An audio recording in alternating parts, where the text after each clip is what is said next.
So hello বন্ধুরা, কেমন আছো সবাই? আশা করছি ভালো আছো, সুস্থ আছো এবং আমরাও ভালো আছি।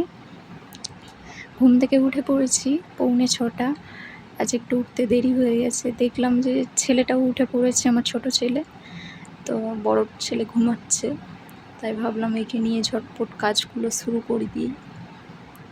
তো যেহেতু দেরি হয়ে গেছে তাই কাজগুলো ঝটপট করে নিই। আর তোমরা দেখতে থাকো। আর যদি ভালো লেগে থাকে আমার ভিডিওটা, প্লিজ লাইক, কমেন্ট, শেয়ার করে এবং সাবস্ক্রাইব করে আমার পাশে থেকো। এটুকুই তোমাদের কাছে অনুরোধ, আর কিচ্ছু না। আর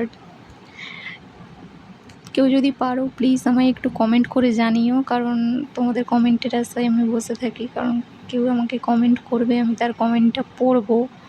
প্লিজ।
আর এদিকে এই যে আমি স্নান টান সেরে এসে পুজোয় বসছি।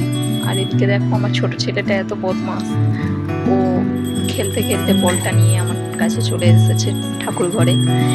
ঠাকুর ঘরে এসেই ওই দেখো বল টলগুলোকে এরকম ছুঁড়বে আর এটা সেটা ঘাঁটাঘাঁটি করবে জিনিসপত্র। তার জন্য ঝটপট কাজগুলো পুজোটা সেরে নেওয়ার চেষ্টা করছি, কিন্তু ও মোটেও যাচ্ছিল না। যে বলতেছি বাপি যা, সে ওদিকটায় খেলা কর, মোটেও ও একদমই খেলা করার নয়, ওদিকে যাওয়ারই নয়। যতই বলো ওখানেই থাকবে। এই জন্য বাধ্যগত ঝটপট পুজো সেরে নিয়ে, তা আসলে সকালে আমাদের বাড়িতে কেউ থাকে না, যার কারণে বাড়িতে শুধু আমি আর আমার দুটো ছেলে থাকি। তো ওদেরকে সামলে সংসারের কাজকর্ম যা কিছুই, সব কিছুটাই আমাকেই করতে হয়। তো খুবই সমস্যা হয়, কিন্তু কী করব বলো। এদিকে যে রান্না জোগাড় করছি, এদিকে মাছ, সবজি, এই যে ডাল আর ভাত বসিয়ে। আজকে আর রেসিপি দেখালাম না, আজকে এটুকুই।